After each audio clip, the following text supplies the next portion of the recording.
ప్రైజ్లాడండి. అందరూ బాగున్నారు కదా. వాక్యంలోకి వెళ్ళే ముందు చిన్న ప్రార్థన చేసుకో. స్తోత్రం స్తోత్రం ప్రభ, సర్వోన్నతుల సర్వశక్తిమంతుల కృపామేడ, నీకు లెక్కలేని స్తోత్రాలు నాయన ప్రభ. గడిచిన కాలం అంతే మమ్మల్ని కాచి కాపాడు ప్రభ. సజీవ రెక్కలలో ఉంచినందుకు నీకు స్తోత్రాలు. నీకు స్తోత్రాలు నాయన ప్రభ. గడిచిన సంవత్సరం అంతే కాచి కాపాడు నాయన ప్రభ. ఈ నూతన సంవత్సరంలో అడుగుపెట్టి ఉన్నాం ప్రభ. నూతన నెలలో ప్రభ, నూతన వారంలో ప్రభ మమ్మల్ని నిలబెట్టినందుకు నీకు స్తోత్రాలు నాయన ప్రభ. నీ లెక్కలేని వందనాలు చెల్లించుకుంటున్నా ప్రభ. వాక్యం వినట ద్వారా విశ్వాసం కలుగుటకు, వాక్యంను అనుసరించే ధన్యతను కలుగుటకు సహాయం చేయమని, నా ప్రార్థనను అంగీకరించమని యేసు నామములో ప్రతిమను వేడుకొనిచున్నాను తండ్రి, ఆమేన్. మొదటి ఆహ్వానం మొదటి ఆహ్వానం 1వ అధ్యాయం 1 నుంచి 3 వచనాలు ఇలాగ వ్రాయబడి ఉన్నవి. జీవవాక్యమును గూర్చినది ఆది నుండి ఏది ఉండెనో, ఏమేమి వింటిమో, కన్నులార ఏది చూచితిమో, ఏది నిదానించి కనుగుంటిమో, మా చేతులు దేనిని తాకుచున్నవో అది మీకు తెలియజేయుచున్నాము. ఆ జీవము ప్రత్యక్షమాయను, తండ్రి యొద్ద ఉండి మాకు ప్రత్యక్షమైన ఆ నిత్య జీవమును మేము చూచి ఆ జీవమును గూర్చి సాక్ష్యం ఇచ్చుచు దానిని మీకు తెలియపరచుచున్నాము. మాతో కూడా మీకును సహవాసము కలుగునట్లు మేము చూచిన దానిని వినిన దానిని మీకును తెలియజేయుచున్నాము. మన సహవాసం అయితే తండ్రితో కూడాను ఆయన కుమారుడైన యేసుక్రీస్తుతో కూడాను ఉన్నది. మన సంతోషము పరిపూర్ణమగుటకై మేము సంగతులను వ్రాయుచున్నాము. జీవవాక్యమును గూర్చినది ఆది నుండి ఏది వింటుమో, ఏది ఉండినో, ఏమేమి వింటుమో, కనులార ఏది చూచితుమో అది నిదానించి కనుగొనుటయే. మా చేతులు దేనిని తాకి చూచుచున్నావో అది మీకు తెలియజేయుచున్నానని అన్నాడు. జీవవాక్యమును గూర్చిన ఆది నుండి కూడా, ఆది అందు వాక్యం ఉండెను, ఆ వాక్యము దేవుని వద్ద ఉండెను, వాక్యమే దేవుడై ఉండెను అని అన్నాడు. అంటే ఈ వాక్యం ఎక్కడి నుంచి ఉన్నది? జీవము నుంచి ఉన్నది. ఆది నుండి కూడా ఉన్నదే వాక్యము. ఏమి కనులారా వింటిమి, ఏమి కనులారా చూచితిమి? దేవుని వాక్యము ఇంకా చెవిలారా వింటిమి కదా, కనులారా చూచితిమి కదా. మన చేతులు దేనిని తాకుచున్నావో అది మీకు తెలియజేయుచున్నాను అని అంటున్నాడు. అంటే ఆది నుండి వాక్యం ఉన్నది. ఆ వాక్యము కనులారా ఏది చూచితిమో, ఏది నిదానించి కనుగొంటమో అని అనుచున్నాడు. కానీ మీకు తెలియజేయుచున్నది ఏమనగా జీవము ప్రత్యక్షమాయనన్నాడు. జీవం ఎక్కడ ఉన్నది? ఆది అందు వాక్యంలో, వాక్యమే జీవమై ఉన్నది. అంటే వాక్యంలోనే కదా జీవమై ఉన్నది. ఆ వాక్యమే కదా ప్రత్యక్షమాయనం, తండ్రి అంత ఉన్నది కూడా ప్రత్యక్షమాయను కదా. ఆ నిత్య జీవమే మనకి తోడై ఉన్నది. మనం నిత్య జీవంలోకి ప్రవేశించాలి అని అనుకున్నప్పుడు దేనిని అనుసరించాలి? వాక్యంను అనుసరించాలి. వాక్యంనే మనము అనుసరించి నడుచుకోవాలి. మన మార్గములు కానీ మన త్రోవలు కానీ సరళము చేయనది ఏంటది? వాక్యమే.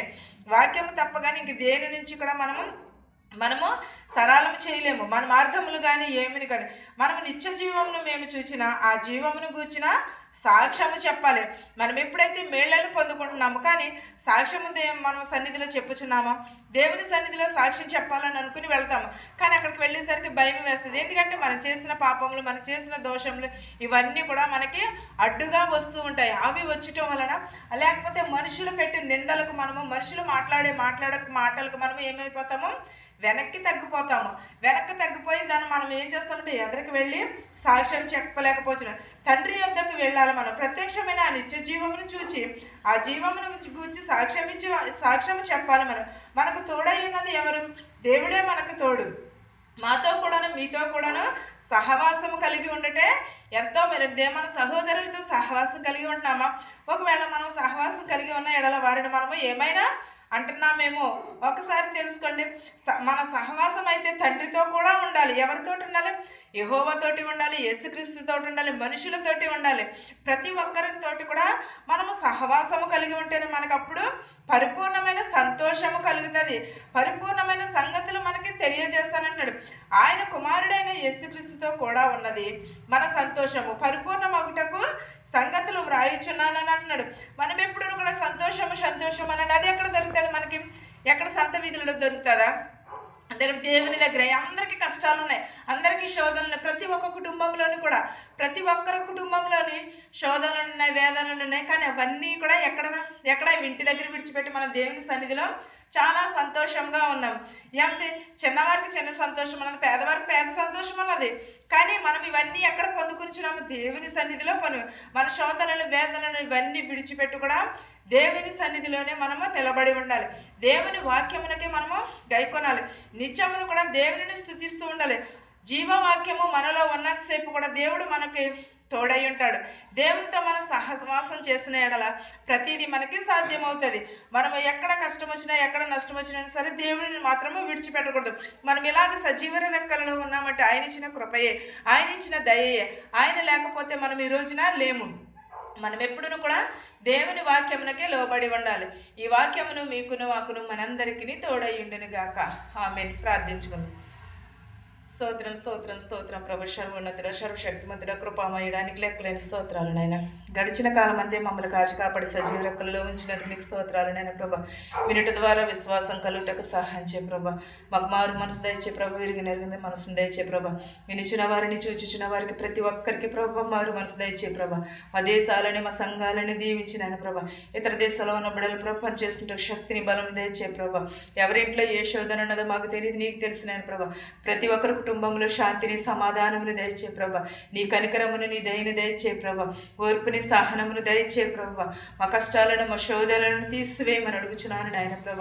ప్రతి ఒక్కరికి మనశ్శాంతిని దయచేయమని అడుగుచున్నాం ప్రభ. నీ వచ్చేంత వరకు ప్రభ మీరు అక్కడి కొరకు మేము సిద్ధపడి కలిగి ఉండటకు సహాయం చేయమని, నా ప్రార్థనను అంగీకరించమని యేసునామములో బ్రతిమాలి వేడుకొనుచున్నాను తండ్రి. ఆమేన్. పరలోకమందున్న మా తండ్రి, నీ నామము పరిశుద్ధపరచబడును గాక. నీ రాజ్యం వచ్చును గాక. నీ చిత్తము పరలోకమందు భూవెందు నెరవేరినట్లును మా అనుదినాహారం నేడు మాకు దయచేయము. మరణస్తులను క్షమించిన ప్రకారము మరణములను క్షమించుము. దుష్టుని నుండి, శోధన నుండి తప్పించుము. రాజ్యమును, శక్తియు, మహిమయు నిరంతరము నీవై ఉన్నావు మా తండ్రి. ఆమేన్. వినుచున్న వారికి, చూచుచున్న వారికి నీ సదాకాలము నీ కృపతోడై ఉండును గాక. ఆమేన్. ఆమేన్. అందరికీ వందనాలు.